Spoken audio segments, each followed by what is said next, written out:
नमो देव्यै महादेव्यै शिवायै सततं नमः। नमः प्रकृतिभद्राय नियता प्रणतास्मताम।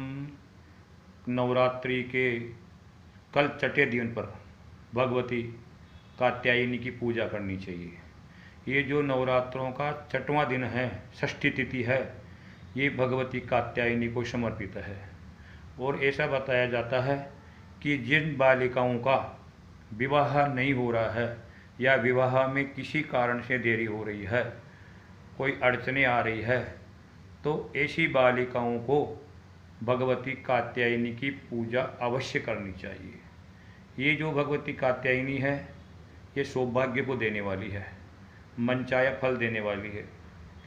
द्वापर युग की बात है, जब भगवान श्री कृष्ण व्रज में बाल लीलाएँ कर रहे थे, तब गोपांगनाओं ने भगवान श्री कृष्ण को पति के रूप में प्राप्त करने के लिए बालू की मिट्टी से भगवती कात्यायनी की मूर्ति बनाती है और मूर्ति बनाकर भगवती की पूजा करती है, आराधना करती है, प्रार्थना करती है कि हे भगवती, हम आपसे और कुछ नहीं मांगते, केवल जो बाबा नंद के कुमार बालक हैं श्री कृष्ण, वह हमें पति के रूप में प्राप्त हो।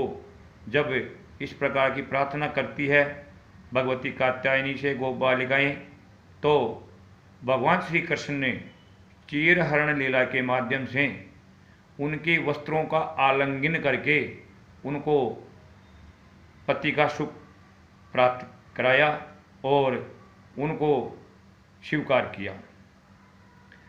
तो कल जो छठा दिन नवरात्रों का है, इसमें ऐसे सब व्यक्तियों को ध्यान देना चाहिए जिनकी बच्चियों का विवाह नहीं हो पा रहा है, जिनके किसी प्रकार की अड़चने आ रही है, बात हो जाती है आगे नहीं बढ़ती है, तो ऐसे लोगों को तुरंत प्रभाव से कल भगवती कात्यायनी की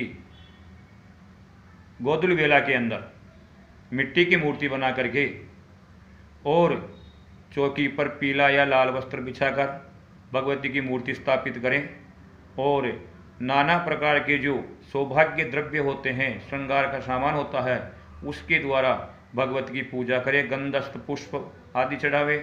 पीले पुष्प भगवती को विशेष प्रिय है और उस पीले पुष्प को भगवती को अर्पण करने के बाद नवमी के दिन ले जा करके किसी जल में बहते हुए पानी में प्रवाहित करें तो और भी शीघ्र मनोकामनाएं सिद्ध होती है। भगवती को जो प्रिय है भोजन में, वह शहद बहुत प्रिय है भगवती कात्यायनी को, तो शहद का भोग अवश्य लगावे। साथ ही केसर युक्त खीर लगा कर का भोग लगावे और एक नारियल और पीला पुष्प, नारियल को लाल कपड़े में लपेट करके भगवती के अर्पण करें। उस पीले पुष्प को तो नवमी के दिन प्रवाहित कर दें और उस नारियल को लपटे हुए लाल कपड़े में अपने तिजोरी में या जहां आप केस आदि रखते हैं वहां ले जा करके रख दें। तो किसी व्यक्ति के व्यापार नहीं चल रहा है या घर में पैसे की बरकत नहीं हो रही है या किसी प्रकार का कर्जा है, तो ऐसे लोगों का शीघ्रातिशीघ्र कर्जा भी दूर हो जाता है और उस घर में धन धान्य की वृद्धि होने लगती है और सभी मंगल ही मंगल होता है। अतः कल भगवती कात्यायनी की पूजा करके आप अपनी मनोदशा एवं व्यवहारिक जीवन सुधार सकते हैं। जय मां विंध्यवासिनी।